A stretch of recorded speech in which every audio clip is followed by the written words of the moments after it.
Well, good morning, everyone, and welcome to Bezerra Spiritual Healing, our Sunday service here at this time on this Zoom channel every Sunday morning. And we like to begin every one of our sessions online with prayer. And today our prayer will be led by our sister Sunshine Beck. Thank you.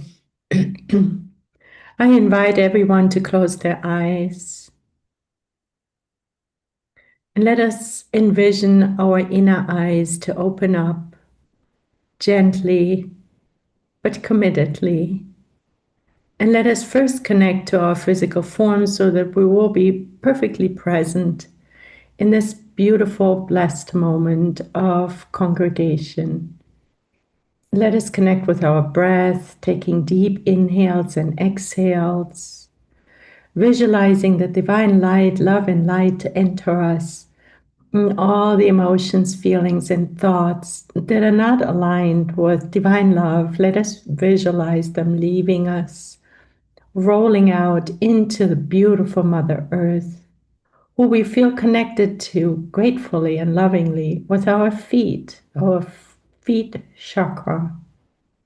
And let us establish this connection as well while we take deep inhales and exhales still.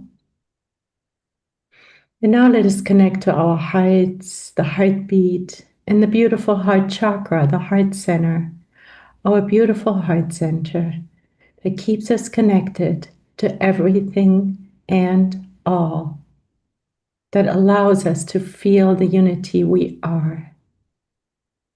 And we're now saying hello to God, first cause of all things, the merciful Mother, Father, God. And let us say hello to Jesus, our beautiful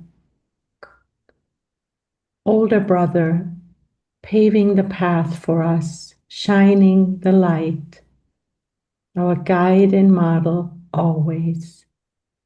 And let us say hello to Dr. Becerra, Dr. Paulo, and all the beautiful healing doctors and spirits on high who are here with us right now, guiding us, healing us, loving us.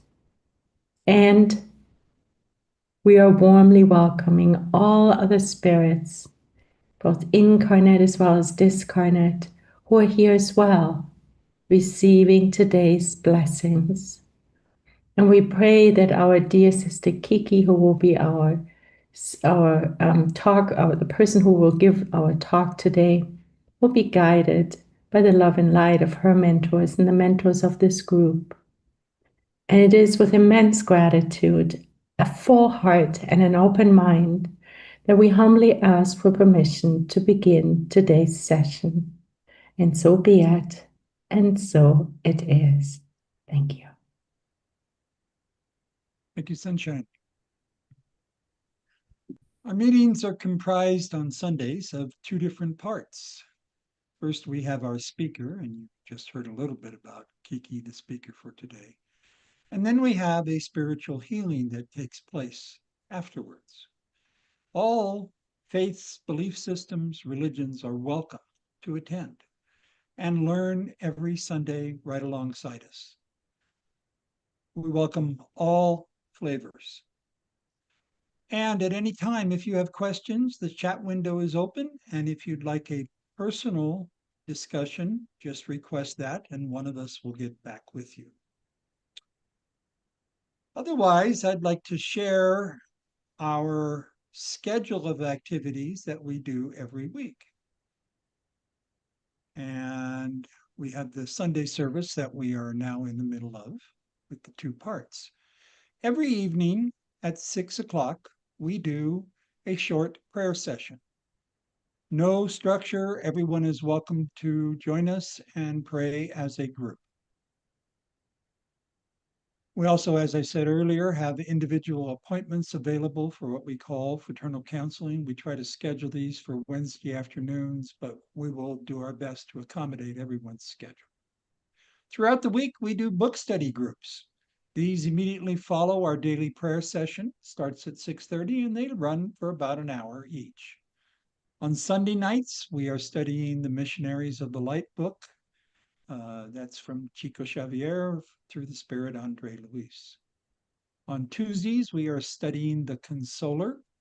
That's by also Chico Xavier via the Spirit Emmanuel. This is done in collaboration with the Divine Light Spiritist group.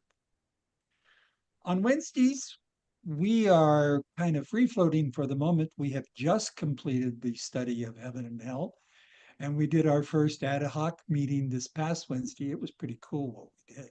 So join us on Wednesdays. Who knows what's going to happen? On Thursdays, we are studying Living Spring. Again, this is a book scripted by Chico Xavier through the Spirit Emmanuel. On Monday evenings, a reserved group for the function of spiritual mediumship, where we have a first hour of education and then we do healing services as well. Again, if you have any questions for any of these, feel free to drop us a note in the chat session. We are a 501c3 nonprofit. Our website is bshcenter.org, where you will find all that information and more, as well as how to contact us. Okay, we are going to shift now to our prepared portion of today's meeting, and this will be done by Sister Kiki Feresin. Kiki has recently rejoined us in California, in the West, leaving tornado country in Arkansas. Thank you and welcome back. Hope you're enjoying it back out here. Kiki is a longtime member of BSH and a longtime spiritist as well. We could go into a variety of different things, but she is very much an active participant as well as learning how to cope with brand new family. So true. At any rate, I will welcome Kiki to the podium. Take it away, sister. Oh, one last thing, everyone, make sure you're muted. Or not, feel free to participate. This is I am a long time student, as Mark has been saying, but you know, it's I was just talking about it with my husband, which is sometimes when I'm assigned a chapter or a topic, and sometimes I already start thinking about that, you know, like, oh, I read about this, I know about that, like these are my thoughts. But then at the end of the day, every time that we dig and every time that we learn, we just unlock so much more. And that's what I want to discuss with you all today, because the topic was about the law of society, which I'm not going to see everyone's face here. So if you want to chime in, stop, ask questions or anything, please feel free to do that at any time. I won't be seeing all of you.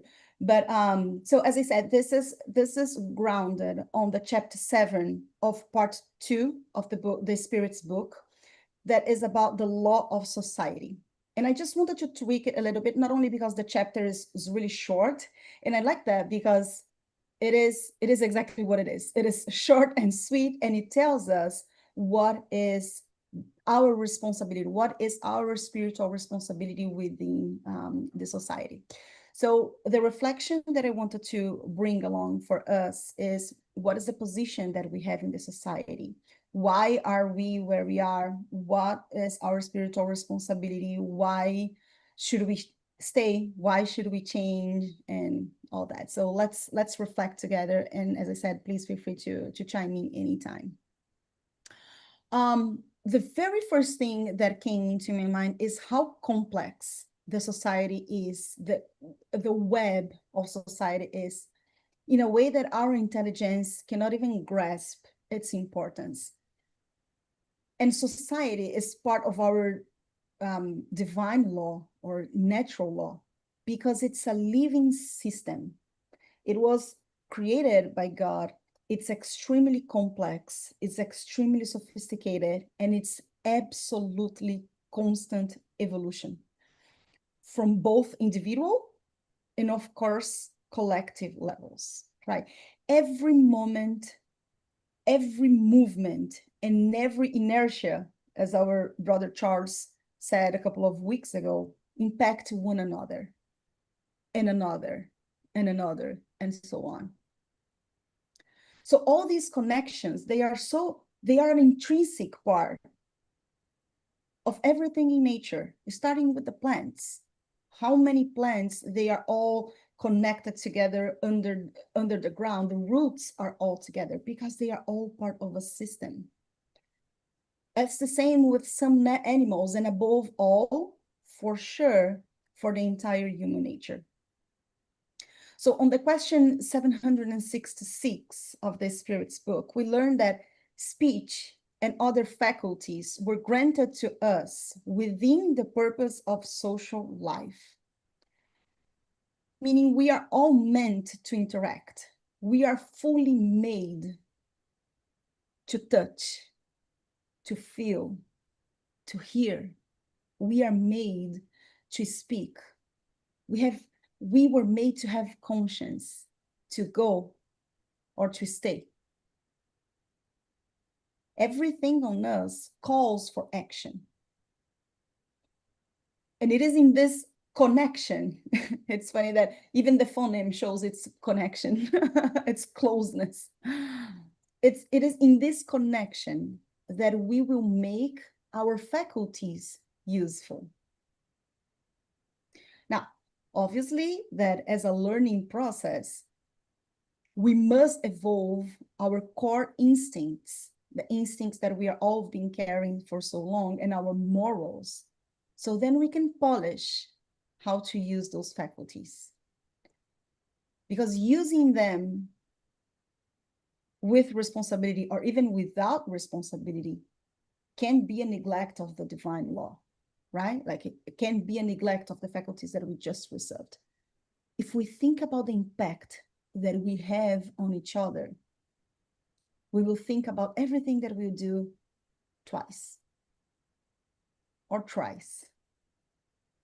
Because when we start something, we can't grasp the importance of everything that we do. How many times have you encountered someone that told you, oh, I remember one thing that you said 10 years ago that impacted my life, and you don't even realize that, you don't even recognize? Or how many examples you have yourself of little tiny things that someone said or did long time ago that made a difference in your life. Sometimes that person doesn't even know that, but that small tiny thing made the whole difference on you. So that's the things that we have to be really careful about. We are constantly impacting each other. Emmanuel, in the book Thought and Life, an amazing book, chapter 18, called Society, he tells us that the spirit is granted the bodily means for his task of development, service, readjustment, or elevation in the sphere of the flesh, of the matter. It then reaps the results of its conduct, right? Now imagine the incredible opportunity that we all have in every single encounter,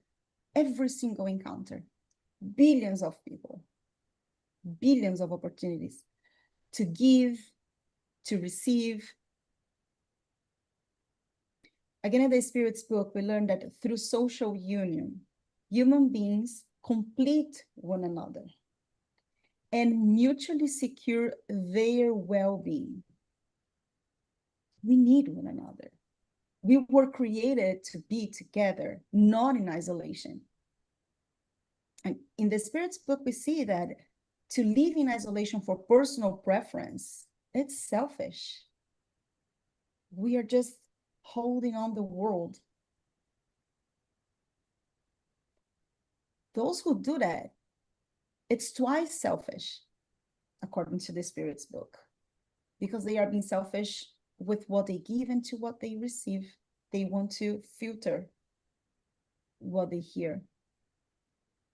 Even those who say that they are deprived on self-deprivation, they are causing the self-deprivation because of, they say that it's an attunement, they are not going to do good for the society or something. they are avoiding, the Spirit's book says that they are avoiding the wrongdoing by doing another one, because they are disregarding the love and charity. How can we love someone if we are not connected with them or anything, right? And even in the Spirit's book, they talk about those who do that due to religious aspects, those who commit to the vow of the silence. The Spirit's book tells us that the intention might be good, but the interaction is very much needed for our progress. We saw that last week, right? With Mark. The law of progress is calling us to dive into those interactions. And it's through those that we will, again, develop our faculties, develop our morals. And I think it's very interesting how that is all connected into our family ties. While family ties, it's not really super explored in the chapter of society. There's a brief mention about the family ties and the importance to strengthen those social bonds.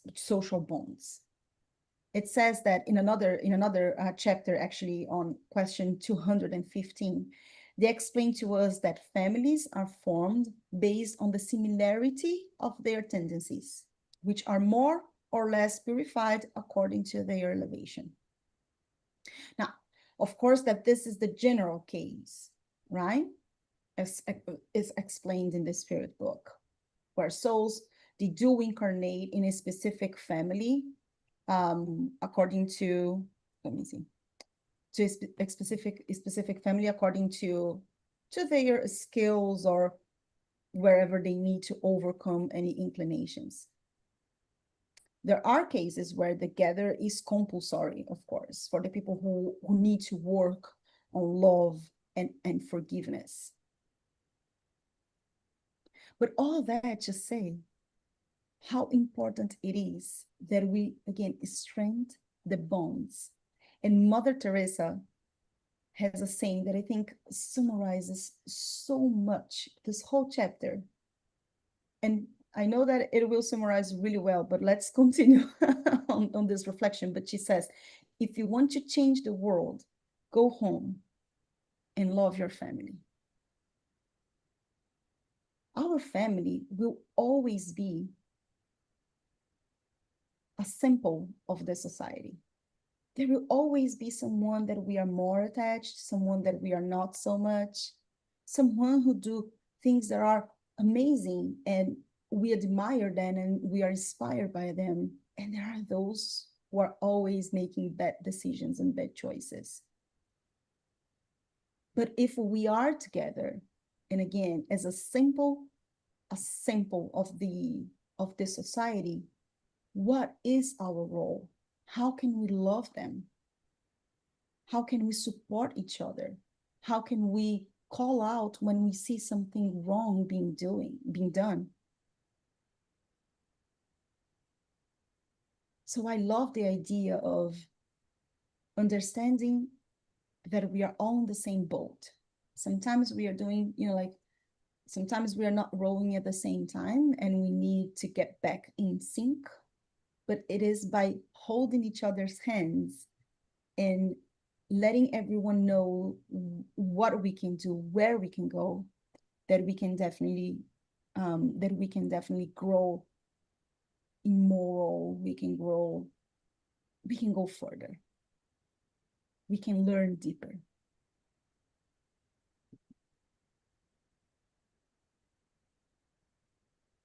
And then thinking a little bit about the whole society. So we are understanding what is our role, into those gatherings and those families, but showing that we are where we are is definitely a reflection of our mental state, right? We know that from everywhere. Again, in the book Thought and Life, Emmanuel, in the same chapter that I mentioned before, society, Emmanuel tells us that the soul changes positions according to the mental reflexes it has emitted or those it has assimilated in its environment. So we are where we are, either because we are attracting all of this or just because we are mingling all of this, right? Like it's a reflection of our mental reflexes. And it seemed interesting to talk about that. It's really interesting because how often we complain about where we are. Oh, this world. Oh, these people. This is outrageous what I'm seeing. I'm not saying that we are all guilty, although we do have a portion of responsibility in everything that we are seeing and experiencing. But I want us to think about exactly what Joanna D'Angeli says in the next topic there. The emotional and moral landscape of a nation mirrors the psychological conditions of the people who form it. It's from the book O Ser Consciente, The Conscious Being. I don't know if we have this book in English. Chapter 1. A society is not separate from the individual, but again, it's a collective projection of our inner world.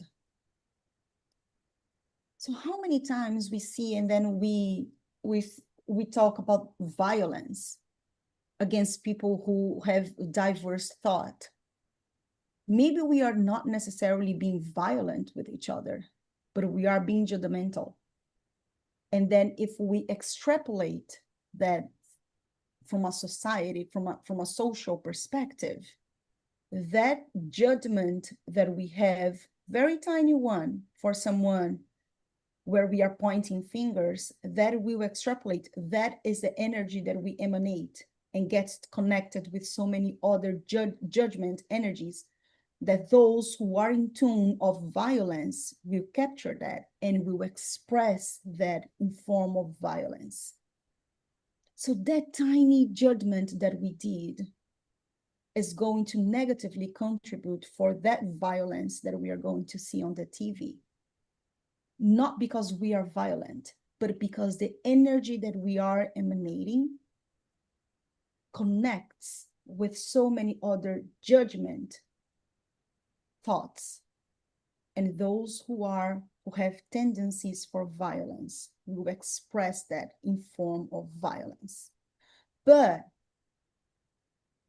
if instead of that, whenever we have the opportunity to be judgment, we switch that to be understanding and say, that's a perspective, and you will think thoroughly how you want to respond to that. If it's a bad thing, how you do differently. If it's a good thing, how you shift the perspective.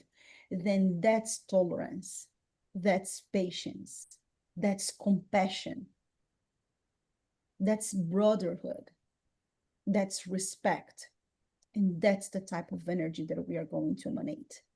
And that energy is going to then connect with all of those who are also emanating compassion and love. Not only into situations that are easy, right? Because when we have someone that is kind to us, it's easy. We have someone who is really kind and is going through a hard time. Oh, I'm going to go there and support the person. Yeah, of course. That's our duty.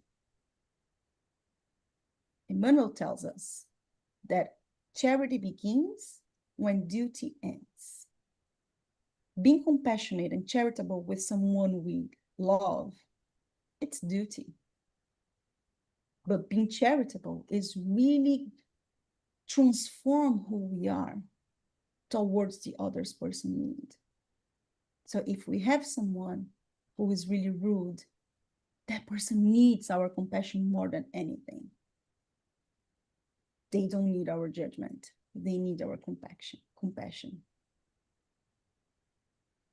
So what are we doing? Are we building walls?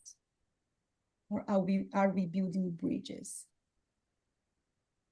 Are we disconnecting from one another, or are we embracing each other's needs? Embracing each other's faults? going hand to hand to overcome it. I need to overcome how I judge the other. Help me.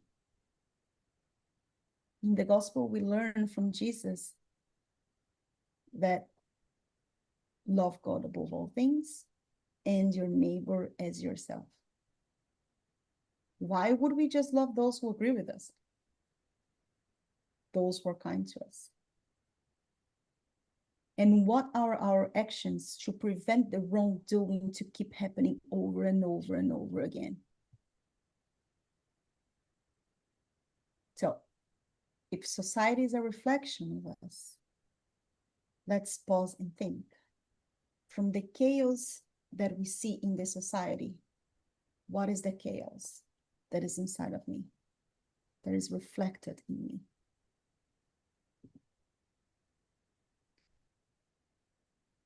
No society can be renewed without the reform of the individual conscience. That's from Joanna de Angelis. She's an amazing resource for psychological thinking, behavioral thinking. For those who are interested in that, she's an amazing resource. And she says this in the book After the Storm. And I'm sorry, I forgot to put it in English. My brain was not. But expecting the society to evolve without each person's effort towards our inner improvement is completely unrealistic. In this book, Joanna de Angelis says that corruption persists because individuals still cultivate selfishness and moral indifference.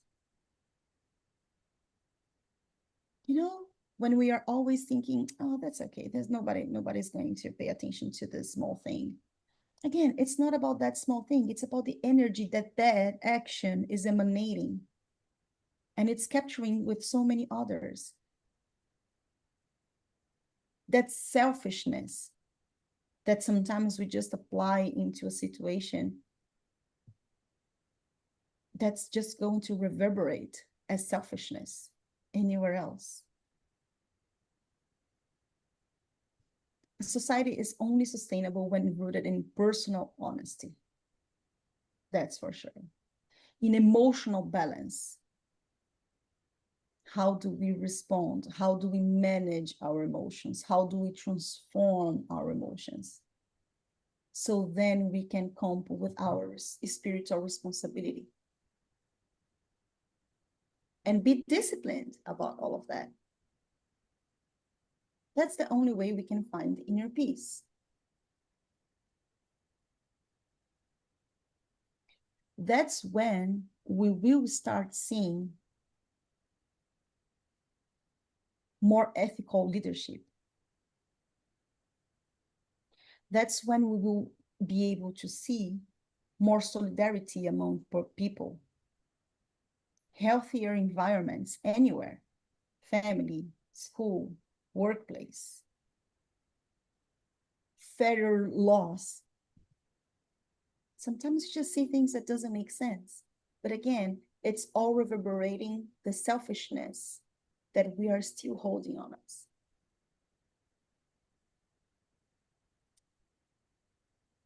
Leon Denis told us in a book called The Problem of the Being and End of Destiny, chapter 35. He says that solidarity is the supreme power of the world. Knowing that we have abundance of the most powerful tool of the world, that's pretty awesome, isn't it? That's pretty awesome. And this makes sense. Jesus said there is no charity, there's no salvation without charity. We see that in the gospel. So we know that solidarity, fraternity, brotherhood, it's the foundation, it's the supreme power of the world. I think it's a common sense that society is sick, right? Like, we know that, yes, there's absolutely goodness out there, but yet there's still so much to be done to understand each other, to embrace differences, to respect opinions, to establish fraternity as a language.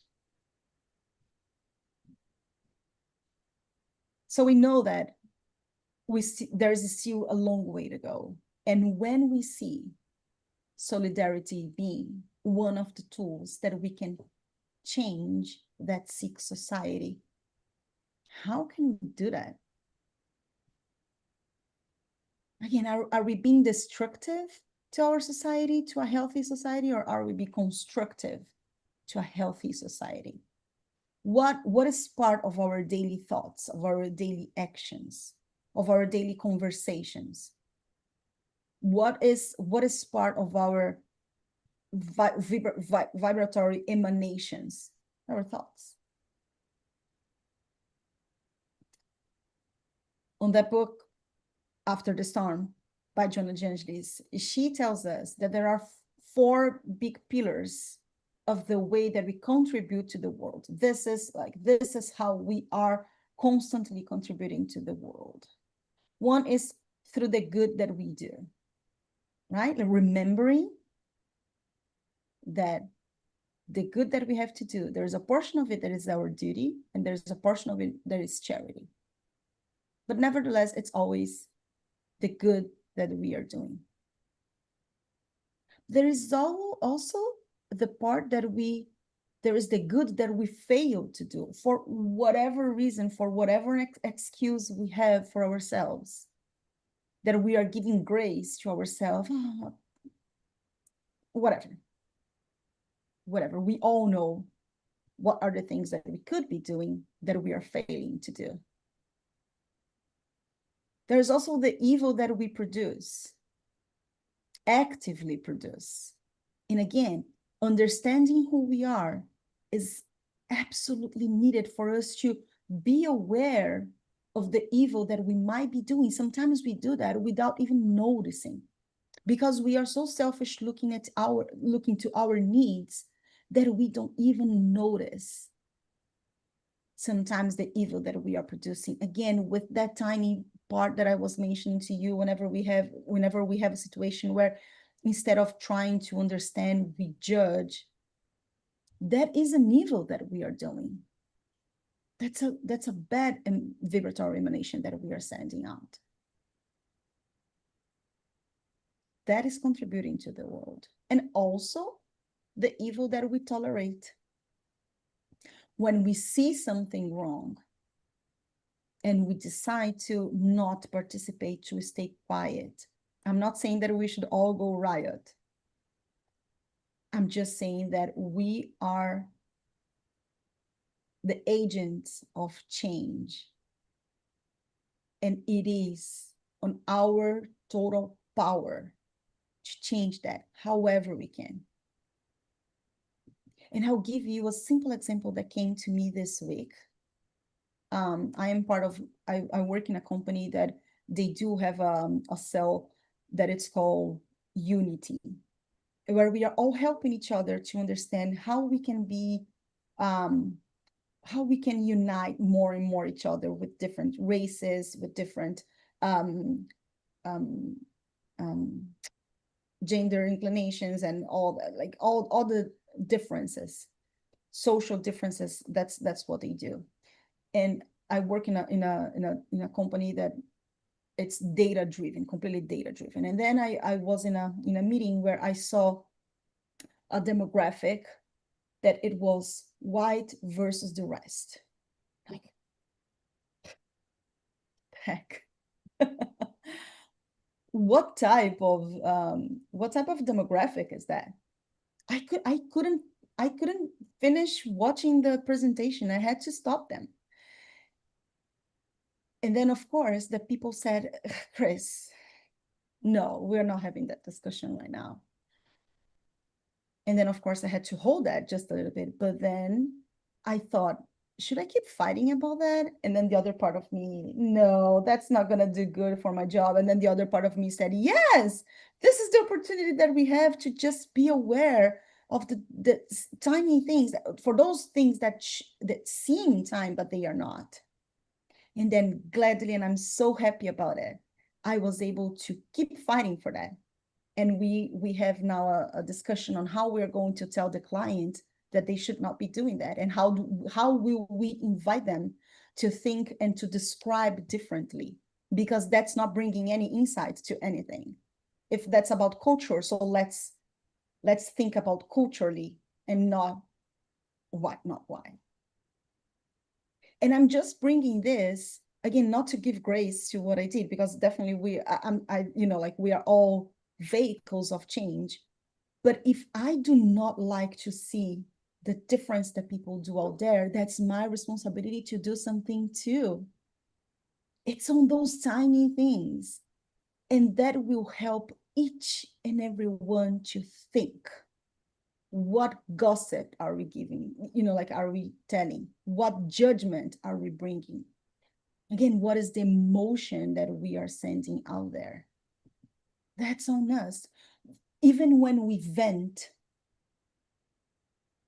with sensitive content, should we purify our thought a little bit before we go out and vent whatever it is? Are we just throwing out a bunch of sick emotions? Let's contribute with each other by tolerating this evil, by not tolerating the evil that sometimes we just see, but in a kind way, because that's what Jesus taught us. Bezerra de Menezes, in one of the messages that he gave through Divaldo Franco, and it's interesting because Bezerra de Menezes is always talking about fraternity, his way of position, health, and love and kindness. It's always through fraternity. And he said that only love expressed as service will be able to heal the wounds that afflict humanity. That's so simple and so powerful. Divaldo Franco keeps saying in those speeches that the great crisis of modernity, the violence, the anxiety, all this existential emptiness, emotional imbalance, they are all symptoms of spiritual disconnections.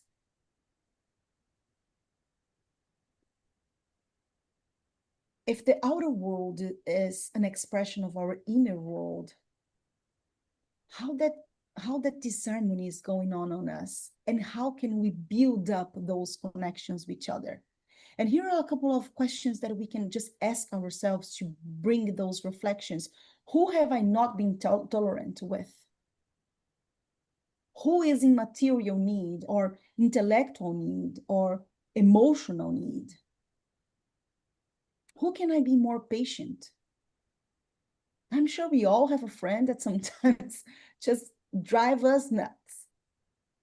They are too confusing, or they are too whatever. Who can we be more patient with?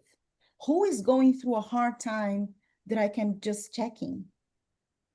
Who I still need to forgive? That, if we stop and think deep inside, is there still someone that hurt us? Who is a friend that I just miss talking and I can check in? What group of people that I sympathize and I am not doing anything to support? Let's say the elderly generation or the children. I sympathize. Of course, I sympathize with everyone, but I have a call for children. What am I doing to support them? All of them. Not only my kid. That's my duty. But all of them. Who can I just invite for a walk? Who lost someone dear that I could just support with my companion? Or who is going through a happy time that I can just go there and celebrate with? Who still needs my pardon? But ultimately, who do I want to be in a society that is sick of love, sick of patience, sick of fraternity? Who do I want to be?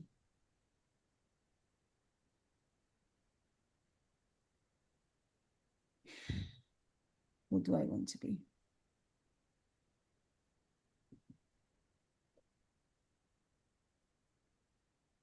Joana de Angelis, on that beautiful book, as I said, After the Storm, she says that the path to social transformation passes through self-knowledge, emotional education, and sincere practice of love.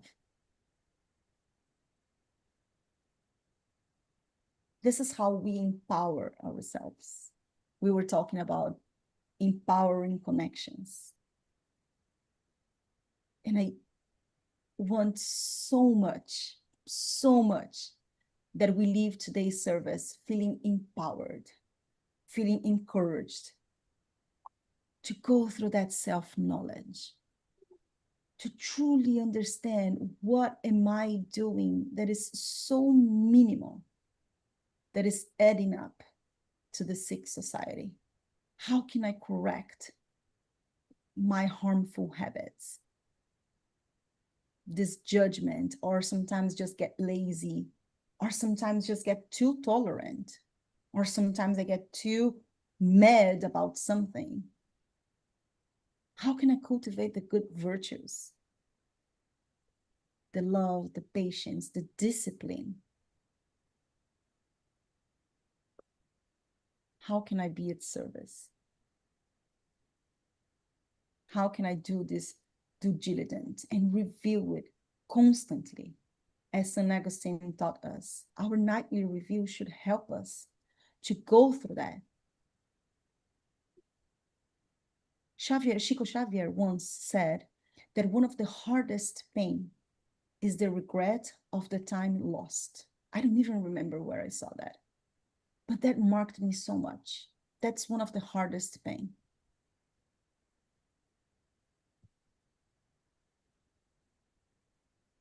We have everything we need, friends, to avoid that pain. Oops, let me just take Molson here. Well, Molson, you can play around with the with the screen. We can do everything we need, friends, to avoid the pain of regretting the time that we lost. I don't want us to feel that, any of us, especially me, who is responsible for my life. And as I said, I hope from the bottom of my heart that we feel empowered to change who we are, so then we can change the world. Is the one thing that we are always praying for, that we can embetter who we are for a collective good. I hope we can strengthen our connections as we all continue to walk together towards a better world. May there be peace on earth, brothers, starting within our heart. That's what I wanted to share with y'all today. Thank you, Kiki. Just before it escapes me, yesterday morning, East Coast time, I hosted a USSF speaker. It was really good because it had a lot of AI stuff in it. But but there was something interesting, and you just reminded me of it. There's this free application that's available for our phones on Spiritism. It's downloadable both on the Mac Store and the Google Store. Okay. And you can configure it, and I have, to get a daily text message, just a little inspirational text message. And so during the discussion yesterday, the speaker and I fielded a question, and what it led to was exactly what your presentation was about today. This social interaction, unplanned. And all of a sudden, the people at USSF are in contact with the people who wrote this application. And they're going to do a segment, we hope, for the nightly review, where it will prompt you with a series of questions for you to think about what you did during the day, and then a series of questions for you to think about what you're going to do the next day. And that all came from this social interaction. And I just think it's a perfect example of why we do online education like we're doing as a group, or why we do it in person.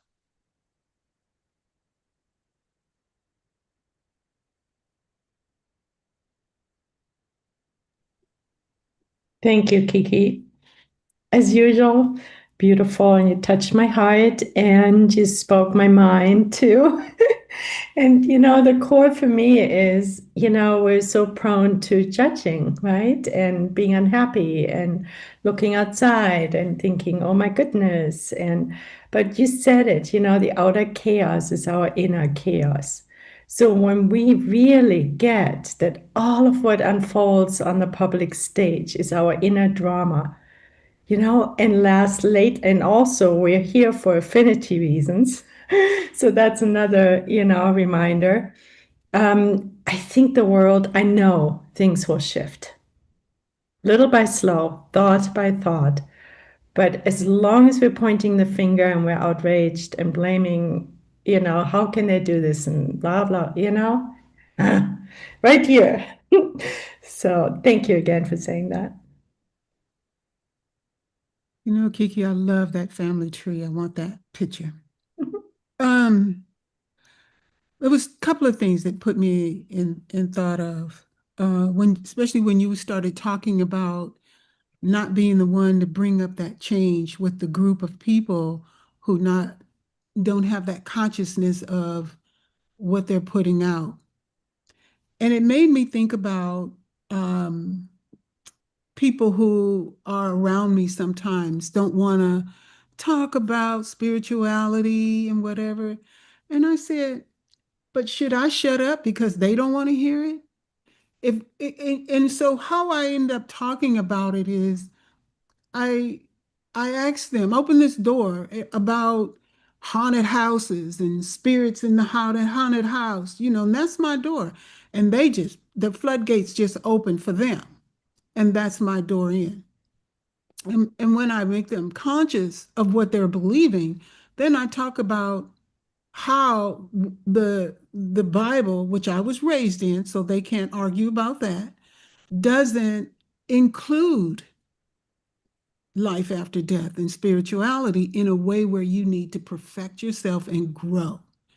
And yesterday, one of the girls was riding with me down to the bay, was actually surprised and concerned about what she was thinking and doing. And so I invited her to get the books. If I had them with me, I would have gave them to her. But it was interesting, her thoughts around and how much she actually believed in, but didn't know, what she's doing with this information and how it affects others. But anyway, I gave her a little snippet and a little Dorian. And then the other part of it was how that family tree and starting at home. That I think that is amazing. I love that. And it's true. You should start at home because at home is where that a whole lot of family conflict is and starts from. Is whether you're a little kid, you stole my bubble gum or whatever it is. It starts there. Whether it's a cousin or they treated you when you were little, there's still spirits of God. There's still spirits in a body. And there's still things that came from other lives that they're bringing forward that needs healing. And lastly, this morning I thought about somebody who has a pit against me, and I said, "Wow, why is this coming up?" And I didn't dismiss it. I put the light on it and dug deeper into it and prayed about it because I wanted away from me. And if this is how they're feeling, I'm praying they feel better, you know, so that they can let it go or heal from it, whatever it is. Anyway, thank you. I appreciate this presentation.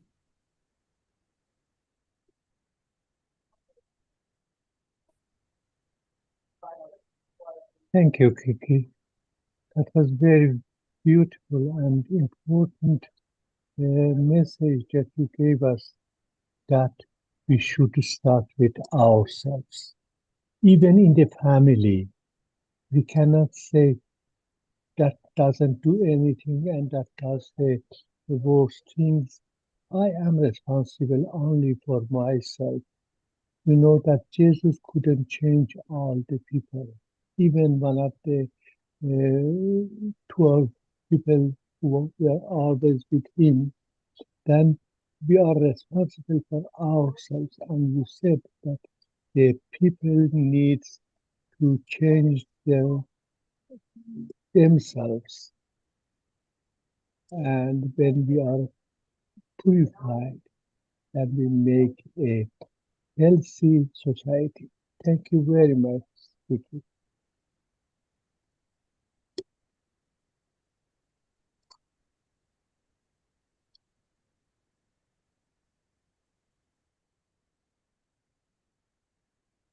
Yeah, thank you. I think that those reflections are extremely powerful, and I'm glad that we are all reflecting about all of that, right? Because I think that that's the purpose of the service here, getting us to think and reflect how we can how we how we can shift, how we can do better. So thank you for sharing. And and you know, a lot of the content, as I just heard somebody else say, that you say something and our brain goes in a variety of different directions, especially if what we're doing is turning around and looking at ourselves now that what we've heard, type of thing. And what that means is everything else you said afterwards I've lost, so now I have to go back and watch the presentation again. But brother, Anyway. that's why I truly think that it's so powerful for us to take notes. I'm not saying that you should have you do whatever the format that prompts you to reflect, but I think it's really important. Everything that we encounter, all the studies that we do, all the gatherings that we have, it will only be powerful if we take that into action, if we take that for us to reflect, right? So yeah, it's a lot for me to reflect too. Thank you for sharing. Okay, let's take a 2 or 3 minute break here, grab some water, do a bio break, and we'll come back for our healing segment.